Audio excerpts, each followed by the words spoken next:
Good morning. Today is Wednesday, August 9th, and this is Devotions from St. Paul Evangelical Lutheran Church in Carlisle, Pennsylvania. I'm going to take a passage today from the Old Testament, from the book of Exodus. And this is one of the stories that took place as the Israelites journeyed from Egypt to the Promised Land. So this story is from the 16th chapter of the book of Exodus. The whole congregation of the Israelites complained against Moses and Aaron in the wilderness. The Israelites said to them, "If only we had died by the hand of the Lord in Egypt, when we sat by the flesh pots and ate our fill of bread. For you have brought us out into this wilderness to kill the whole assembly with hunger." Then the Lord said to Moses, "I am going to rain bread from heaven for you, and each day the people shall go out and gather enough for that one day. In that way I will test them, whether they will follow my instructions or not. On the sixth day, when they prepare what they bring in, they will bring in twice as much as they gather on other days." So Moses and Aaron said to the Israelites, "In the evening you shall know that it was the Lord who brought you out of the land of Egypt, and in the morning you shall see the glory of the Lord, because he has heard your complaining against the Lord. For what are we that you complain against us?" And Moses says, "When the Lord gives you meat to eat in the evening, and your fill of bread in the morning, because the Lord heard the complaining that you had against him, what are we? Your complaining is not against us, but against the Lord."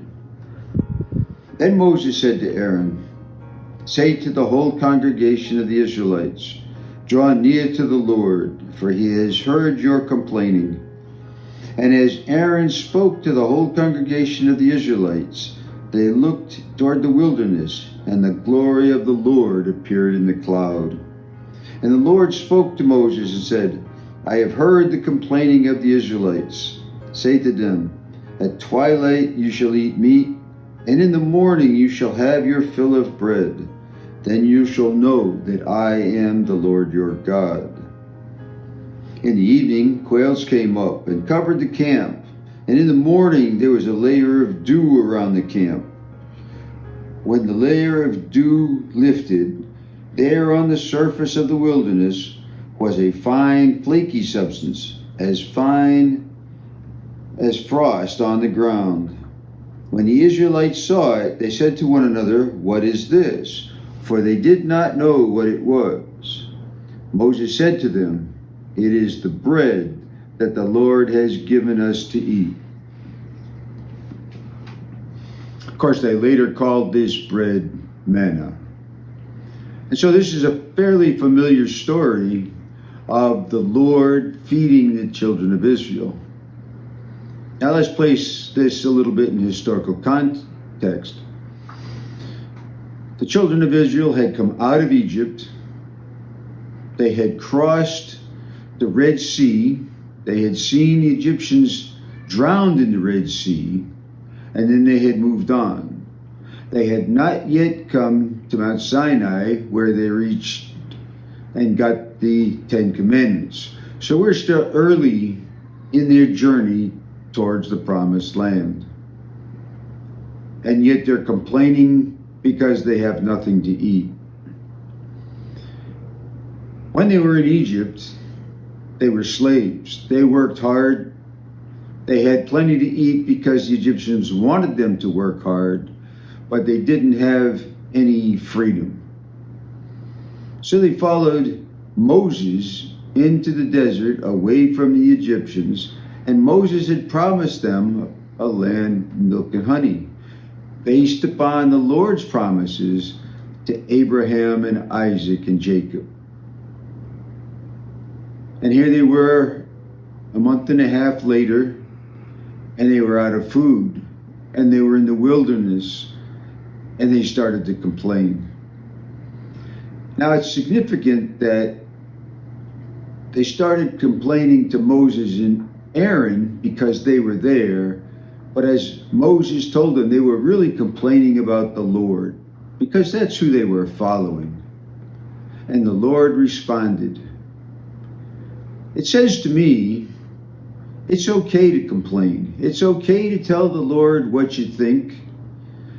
But you have to be ready when the Lord responds to accept that the Lord's response is what is best for you.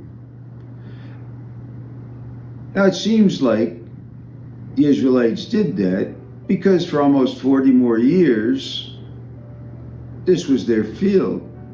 They ate manna from heaven until they passed the Jordan River and were able to eat in the land of milk and honey. So they did get that discipline. And it's interesting that when the Lord provided, He made specific provision to do it as a test. You only take what you need for one day. On the sixth day, you're going to get a second helping so that you don't have to work on the seventh day, because the Lord had rested on the seventh day. This is a nice story. The Lord took care of the Israelites. It was one of the many times along their journey that He did that. But what does it mean for us today?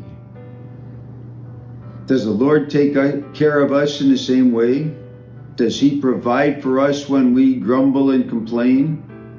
Does He give us some form of what we ask for? Does He give us in such a way that we're disciplined when He provides for us? Well, I think the answer to all those questions is some form of yes. The Lord loves us just like He loved the Israelites, and He provides for us in so many ways every day, and we have to be thankful for that. And I think there's also a sense, at least for me, that I have to be a good steward of what He gives me and be thankful and grateful for that and use it with self-discipline for the best purposes I can for the Lord. Now, most of you know me, I don't measure up to that every day. And that's part of the Lord's thing too. He is willing to forgive. But I think that's where we have to be in our relationship with Jesus. Now, what you get challenged with and what you get provided with will be different from what I get challenged with and provided with, because the Lord now treats us as individuals where He treated the Israelite nation a lot as a whole, working through specific people, but for the whole nation of Israel.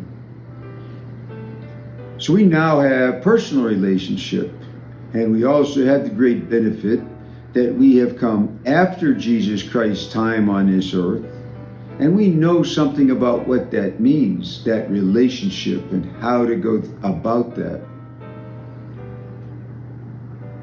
But the idea that the Lord provides, the idea that the Lord disciplines, and the idea that we should use those to help our relationship with the Lord, those are as strong, as important today as they were for the Israelite nation when Moses was leading them out of Egypt. I hope you'll take a chance and read chapter 16 of Exodus. It's a nice story, it's history, but it's also a story of relationship of a loving Lord who takes care of His people. And that includes you and me. I hope you'll pray on this today and think about it as you go forward. Thank you.